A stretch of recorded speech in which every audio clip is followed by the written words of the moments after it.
Hey, what is going on, ladies and gentlemen? My name is Rage, and we are back today with a quick update video here in regards to an event that recently just completed, being the Accursed Rain. But more importantly, guys, I want to share with you my strategy and how what I was able to do well, but as well being able to compete against those that spend in the game. Remember, my account, I'm free to play. No spending whatsoever, no battle passes, no strike passes, just sheer strategy and willpower and just having utmost patience. But having said that, guys, I want to walk you through my strategy of hoarding, but more importantly as well, I also understand it's not for everyone. You have to be an end game player. You can't be new to the game. You can't be a mid game player doing this kind of strategy because, especially with an event like this where the Accursed Rain is based on end game content, you really need to be having those kind of resources available to help you compete against the other players that are spending and using their wallets as a fighting force. Now, this is where I end up being, right? Top 2600 here, as you can see. I'm very, very happy with this, but what gave me the edge was hoarding campaign energy, which was the difference maker here. And this is why it matters, guys. As a free-to-play account, and for those that don't spend, right, we have to be able to compete against these other players because that's how this translates overall to reward. So if I pivot over here to the ranking, because I was able to land in this top 2500 to 3000 spot, check us out. We got some really nice accursed diamond ore fragments there. We were able to take advantage of a little bit of this accursed diamond credit. More importantly, the real reason why I was trying for this was because of these mystic gear tier 20 pieces, right? Getting 130 of these pieces, that's 200% basically what I currently have right now.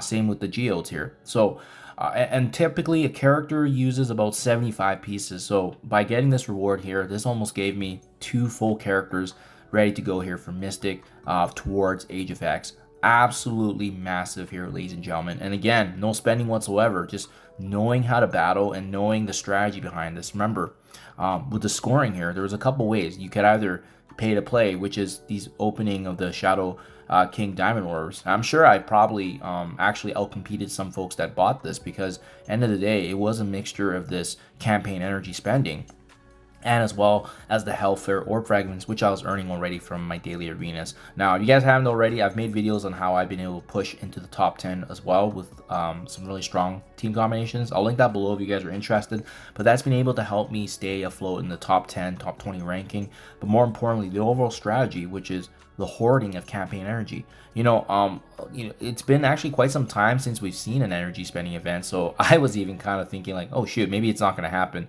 But I'm glad it landed, guys. Now check this out, right? As you can see, I'm still north of 30,000 right now for ISO 8. I'm still waiting for that big ISO 8 event here because once that leaderboard event comes, if it's only a matter of time, in my opinion. I feel like they are phasing these out, but that's why I've been waiting and waiting, because once that big one comes here for ISO 8, my goodness, look at this. The balance for my ISO 8 has only grown because we haven't seen an ISO 8 event in quite some time.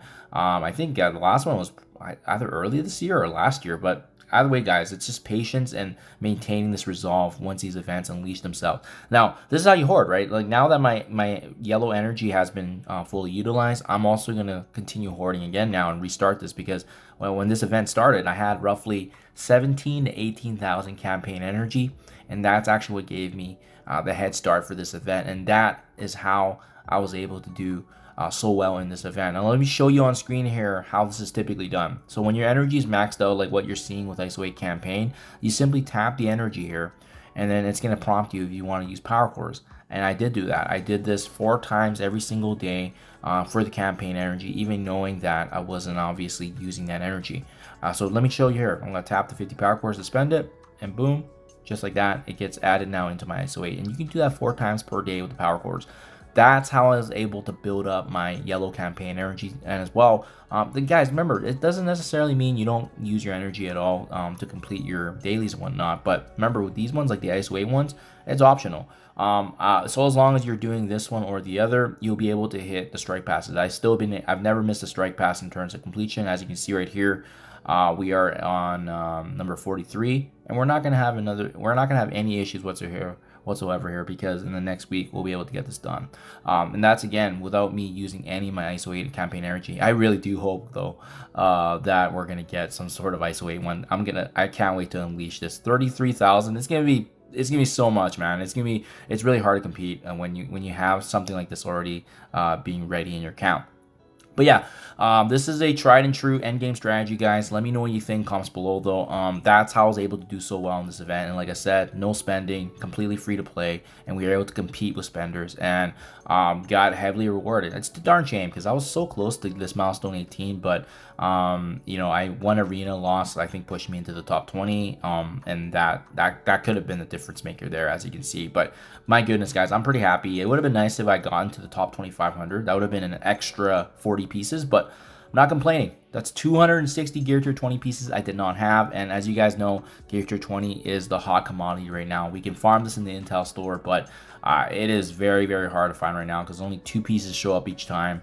And my goodness, the grind is real for sure. But yeah, let me know what you guys think, though. Have you tried this strategy? And again, I wouldn't recommend it for beginners or mid-game. This is only really appropriate for end-game players because we don't necessarily need to use that passive energy to build up because we already have many of our teams and characters ready to go for the end game content that we're well familiar and fledged with.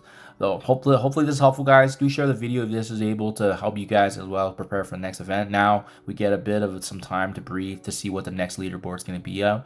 Hopefully it's an isolated event. That's going to be really sick to see this to see some damage and see how this does. But in the meantime, guys, we're going to continue what we've been doing, you know, which is staying patient, utilizing our overall strategy of maintaining resource management and knowing when to spend and when not to spend certain resources in the game, because that's going to be able to allow us to min-max and push for events like what you just saw right now with the Accursed Rain.